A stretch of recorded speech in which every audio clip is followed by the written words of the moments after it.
Welcome to SS news. నేను మీ శోభ.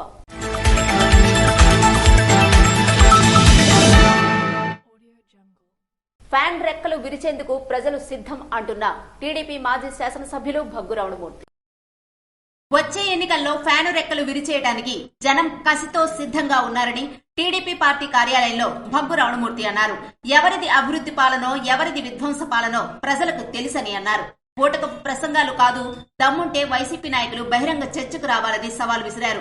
ఎవరి పాలన స్వర్ణయుగమో ఎవరి పాలన రాతి యుగమో తేల్చేద్దామన్నారు. రాష్ట్ర అభివృద్ధిపై చర్చించేందుకు వైసీపీ నాయకులకు దమ్ముందా అని ప్రశ్నించారు. జగన్ సిద్ధం అని సభలు పెట్టి అశుద్ధం మాటలు చెప్తున్నాడని, 2019లో ప్రజలు ఇచ్చిన ఒక్క ఛాన్సే జగన్ కు రాజకీయంగా చివరి ఛాన్స్ అని అన్నారు. టీడీపీ తెచ్చిన 120 సంక్షేమ పథకాలను జగన్ రెడ్డి రద్దు చేశారని, SC ST BC minority sub plan నిధులు 1,00,000 కోట్ల రూపాయలు దారి మళ్లించారని చెప్పారు. జగన్ రెడ్డి పేరు చెప్తే అధిక ధరలు, పన్నులు, ఛార్జీల పెంపు, అప్పులు, మోసాలు, దొంగ ఓట్లు, హింస రాజకీయాలు గుర్తొస్తాయన్నారు. ఇరిగేషన్ ప్రాజెక్టులను రివర్స్ చేసి రైతుల సబ్సిడీలు నిలిపేసిన జగన్ కు అసలు రాయలసీమలో సభ పెట్టే అర్హత లేదని ఎద్దేవా చేశారు. ఇకనైనా ప్రజలు కళ్లు తెరిచి ఈ రాక్షస పాలనకి చరమగీతం పాడాలని టీడీపీ మాజీ శాసనసభ్యులు భగ్గు రమణమూర్తి కోరారు. ఏదైతే ఈ సైకో ప్రభుత్వం ఉందో, ఈ ఫ్యాన్ పార్టీ ఉందో, రెక్కలు విరిగి కాయిల్ కాలిపోయిన పరిస్థితి వచ్చింది.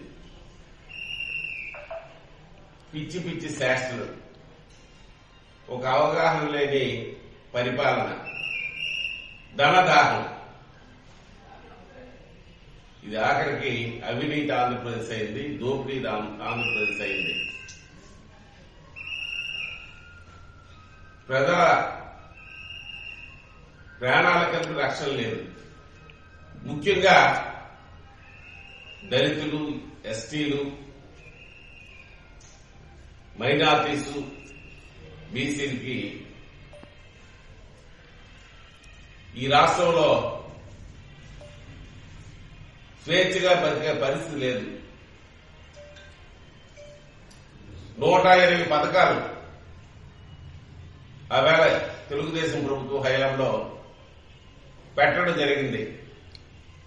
ఉదాహరణకి చంద్రన్న బీమా, అలాగే బీసీ కార్పొరేషన్ ద్వారా, ఎస్సీ కార్పొరేషన్ ద్వారా, ఎస్టీ కార్పొరేషన్ ద్వారా, కాపు కార్పొరేషన్ ద్వారా వాళ్ళకి సంబంధిత వర్గాల వారికి ఇచ్చే పథకాలని ఇవాళ దారి మళ్లించిస్తారు. ప్రభుత్వ స్థలాలు, ల్యాండ్, శాండ్, మైన్స్ ఏ విధంగా దోచుకోవాలని దాంట్లో అగ్రగ్రాములు మరి ఇక్కడుండే మన నర్సంపేట శాసనసభ్యులు కృష్ణదాస్ గారు మరి ఆ ముందారు ఘనకార్యాలను కలిపి ఇప్పుడు వాళ్ళ తాలూగా ఎవరైతే కార్యకర్తలు ఉన్నారో ఇప్పుడే వాళ్ళు ఒక సమావేశం పెట్టి చర్చించుకున్నారు. నాకు ఒక్క రూపాయి అవసరం లేదు, రూపాయి ఎవరికి అవసరం లేదు అంటే కళ్ళు మూసుకొని పిల్లి పాలు తాగుతుందట. అంటే జగమంతా చీకటని. ఈవేళ ఇక్కడ జరిగే శాండ్ దోపిడీ అది ఎవరు ఇంట్లో బాధ్యులంది చెప్పవలసిన అవసరం ఉంది. అలాగే పార్టీ విధ్వంసం, అందులో వాళ్ళ పాత్ర ఎంతో చెప్పాలి. చెరువుల ఆక్యుపేషన్ వాళ్ళ పాత్ర ఎంత ఉందో చెప్పాలి. సిద్ధం సభ ఏంటి సిద్ధం? ఓటమికి సిద్ధమా, లేకపోతే ఉన్నట్టు రాస్తే పత్రికల పైన దాడులు చేయడానికి సిద్ధంగా ఉందా? ఒకసారి గమనించవలసిన అవసరం ఉంది. ప్రజాస్వామ్యంలో పాలక పక్షానికి ఎంత బాధ్యత ఉంటుందో ప్రతిపక్షానికి అంతే బాధ్యత ఉంటుంది. అన్నింటినీ ఏలెత్తి చూపించి తప్పులు సరిచేయడానికి ఏదైతే మరి పత్రికా రంగం ఉందో, ఫోర్త్ ఎస్టేట్ కాబట్టి ప్రజాస్వామ్యం బ్రతకాలన్నా, ప్రజలకు న్యాయం జరగాలన్నా, రాష్ట్రం కానీ దేశం కానీ అభివృద్ధి చెందాలన్నా తప్పులు ఎత్తి చూపించి సరిచేసే శక్తి మీడియాకు ఉంది. అటువంటి మీడియాలపైన దాడులు అమానుషమైన చర్య. అన్ని పత్రికలు కానీ, ప్రింట్ మీడియా, మరి ఎలక్ట్రానిక్ మీడియా అందరూ ఖండించవలసిన అవసరం ఉంది. అది ఏ పత్రిక అని కాదు, ఏ పత్రిక అయినప్పటికీ ఇది క్షమించరాని నేరం. దీన్ని మరి ముక్త కంఠంతో ప్రజాస్వామ్యవాదులందరూ ఖండిస్తున్నాం. దీన్ని ఎవరు వెనకేసుకొని వచ్చే పరిస్థితే మరి వద్దని సందర్భంగా తెలియజేస్తున్నాను. గురుకులంలో పనిచేస్తున్న వారికి పెండింగ్ వేతనాలు తక్షణమే విడుదల చేయాలని డిమాండ్ చేశారు. శ్రీకాకుళం జిల్లాలో డాక్టర్ బిఆర్ అంబేద్కర్ గురుకులాల్లో పనిచేస్తున్నటువంటి సెక్యూరిటీ గార్డ్స్ మరియు శానిటేషన్ వర్కర్స్ కు పెండింగ్ వేతనాలు తక్షణమే విడుదల చేయాలని కోరుతూ సోమవారం జిల్లా పరిషత్ సమావేశ మందిరం వద్ద ఐఎఫ్టీయూ ఆధ్వర్యంలో నిరసన కార్యక్రమం చేపట్టారు. అనంతరం గ్రీవెన్స్ లో జిల్లా జాయింట్ కలెక్టర్ కి వినతి పత్రం అందించారు. ఈ సందర్భంగా బిఆర్ అంబేద్కర్ గురుకులాల కాంట్రాక్టర్ అవుట్సోర్సింగ్ వర్కర్స్ యూనియన్ రాష్ట్ర ప్రతినిధి దుర్గాస్ గణేష్ మాట్లాడుతూ రాష్ట్ర వ్యాప్తంగా ఉన్న బిఆర్ అంబేద్కర్ గురుకులాల్లో పనిచేస్తున్నటువంటి సెక్యూరిటీ గార్డ్స్ కి, పారిశుధ్య కార్మికులకి గత 5 నెలల నుండి వేతనాలు చెల్లించకపోవడం వల్ల కార్మికులు అనేక రకాల ఆర్థిక పరమైనటువంటి ఇబ్బందులు ఎదుర్కొంటున్నారని, తక్షణమే తమరు జోక్యం చేసుకుని అందరికీ సకాలంలో వేతనాలు పడేట్టు సంబంధిత అధికారులకు ఆదేశాలు ఇవ్వాలని కోరారు. జిల్లా జాయింట్ కలెక్టర్ స్పందిస్తూ జిల్లా కోఆర్డినేటర్ కి అంబేద్కర్ గురుకులాల్లో పనిచేస్తున్న సెక్యూరిటీ గార్డ్స్, పారిశుధ్య కార్మిక జీతభత్యాల విషయంపై చర్చించారు. గురుకులాల జిల్లా కోఆర్డినేటర్ అయినటువంటి బాలాజీ నాయక్ కి జిల్లా జాయింట్ కలెక్టర్ తెలిపారు. కార్యక్రమంలో లతా, సుధారాణి, మంజు, పద్మ తదితరులు పాల్గొన్నారు. సూర్యనారాయణ స్వామి వారిని దర్శించుకున్న సిద్ధార్థరాయ్ చిత్ర యూనిట్. ప్రత్యక్ష దైవం ఆరోగ్య ప్రదాత శ్రీ సూర్యనారాయణ స్వామి వారిని సోమవారం సిద్ధార్థరాయ్ చిత్ర యూనిట్ దేవాలయానికి విచ్చేసి స్వామివారిని దర్శించుకున్నారు. ఆలయ అర్చకులు వారికి ఘన స్వాగతం పలికి తదుపరి వేద మంత్రాలతో ఆశీర్వదించారు.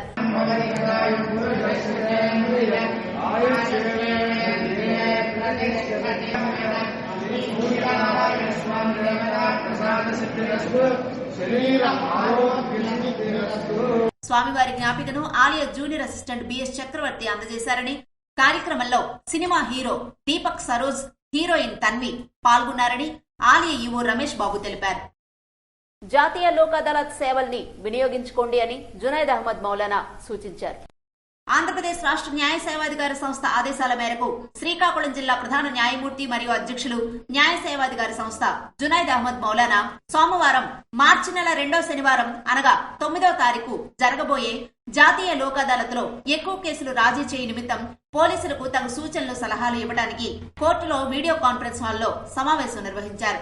కార్యక్రమంలో జడ్జి మాట్లాడుతూ పోలీసులు రాజీ పడదగ్గ కేసులన్నింటినీ కక్షిదారులను లోక్ అదాలత్ లో కేసులు రాజీ చేసుకోవడం వల్ల కలిగే ప్రయోజనాలను చెప్పి కక్షిదారులకు వివరంగా లోక్ అదాలత్ యొక్క ప్రయోజనాలు తెలిపి ఎక్కువ సంఖ్యలో కేసులు రాజీ చేసుకుని పనిభారం తగ్గించుకోవాలని, చిన్న చిన్న రాజీ పడదగ్గ కేసులు లోక్ అదాలత్ లో రాజీ అయితే పోలీస్ యంత్రాంగానికి పెద్ద పెద్ద కేసులపై దృష్టి పెట్టే అవకాశం ఉంటుందని, కావున పోలీస్ యంత్రాంగం మొత్తం మార్చి 9వ తారీఖు జరిగే జాతీయ లోక్ అదాలత్ కోసం కష్టపడి కృషి చేసి వీలైనన్ని ఎక్కువ కేసులు రాజీ చేయాలని పిలుపునిచ్చారు. కార్యక్రమంలో శ్రీకాకుళం జిల్లాలోని అదనపు జిల్లా న్యాయమూర్తులు శ్రీదేవి, మహేంద్ర పణిభాస్కర్, జిల్లా న్యాయ సేవాధికార సంస్థ కార్యదర్శి ఆర్ సన్యాసి Naidu, additional senior civil judge Anuradha తదితరులు పాల్గొన్నారు. ఇళ్ల స్థలాల రిజిస్ట్రేషన్లు 23 నాటికి పూర్తి కావాలని జిల్లా కలెక్టర్ మంజీర్ జిలానీ సమూన్ స్పష్టం చేశారు. సోమవారం కలెక్టరేట్ వీడియో కాన్ఫరెన్స్ హాల్ నుండి జిల్లా జాయింట్ కలెక్టర్ ఎం నవీన్ తో కలిసి తహసీల్దార్లు, ఎంపీడీఓలు, మున్సిపల్ కమిషనర్లు, నోడల్ అధికారులతో రెవెన్యూ, ఎన్నికలు, ఆరోగ్యశ్రీ, గ్రామ సచివాలయాలు, వార్డు సచివాలయాలపై జిల్లా కలెక్టర్ వీడియో కాన్ఫరెన్స్ నిర్వహించారు. ఈ సందర్భంగా ఆయన మాట్లాడుతూ రిజిస్ట్రేషన్లకు సంబంధించి గ్రామ, వార్డు సచివాలయాల సిబ్బందిలో అవగాహన పరిచి రిజిస్ట్రేషన్లు జరిగేలా చర్యలు తీసుకోవాలని డిఎల్డీఓను కలెక్టర్ ఆదేశించారు. 4500 రిజిస్ట్రేషన్స్ కాలేదని 3 రోజుల్లో పూర్తి చేయాలని పలాస ఆర్డీఓ భరత్ నాయక్ ను కలెక్టర్ ఆదేశించారు.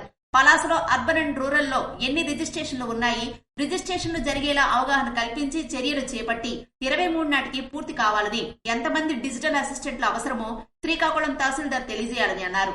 లబ్ధిదారులను మొబిలైజేషన్ చేయాలని ఆదేశించారు. అదనపు టీములు ఏర్పాటు చేయాలని చెప్పారు. అత్యధికంగా అర్బన్ మండలాల్లో పెండింగ్ లో ఉన్న రిజిస్ట్రేషన్లకు సంబంధించి ఎంపీడీఓలతో సమన్వయం చేసుకుని తక్షణమే పూర్తి చేసేందుకు చర్యలు చేపట్టాలని ఆదేశించారు. లేఅవుట్ల వారీగా లబ్ధిదారుల జాబితా ఉంటుందని, జాబితా ద్వారా మొబిలైజ్ చేయాలని శ్రీకాకుళం తహసీల్దార్ ను ఆదేశించారు. జిల్లా జాయింట్ కలెక్టర్ ఎం నవీన్ ముందుగా నవరత్నాలు, పేదలందరికీ ఇళ్లు, జిల్లాలో రిజిస్ట్రేషన్లు 27,600 పూర్తయినట్లు చెప్పారు.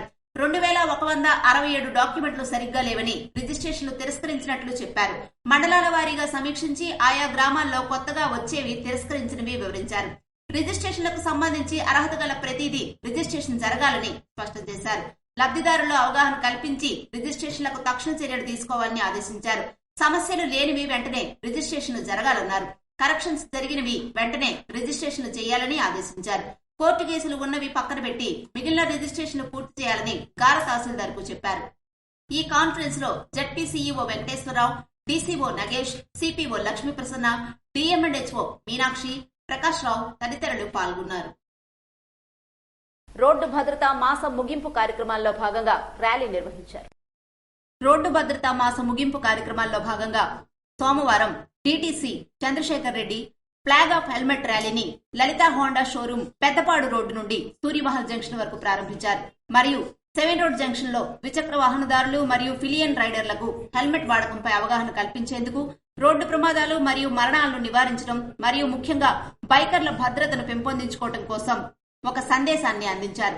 గణాంకాల ప్రకారం ప్రతి సంవత్సరం రోడ్లపై చాలా ఆందోళనకరమైన పరిస్థితి ఉందని, ప్రతి సంవత్సరం మనం 1,50,000 మంది ప్రాణాలు కోల్పోతున్నామని మరియు దాదాపు 5 లక్షల మంది గాయపడుతున్నారని, ఇందులో ముఖ్యంగా 20 నుండి 25 సంవత్సరాల వయసు గల యువకులు బలవుతున్నారని గుర్తుంచుకోవాలని, వాహన వినియోగదారులందరూ వాహనాన్ని నడుపుతున్నప్పుడు వాహనం యొక్క ఇంజను, స్టీరింగు, బ్రేకులు, టైర్లు, రహదారి పరిస్థితి, వాతావరణ పరిస్థితులు, ట్రాఫిక్ దృశ్యాలు వంటి భద్రతా జాగ్రత్తలు తీసుకోవాలని గుర్తు చేశారు.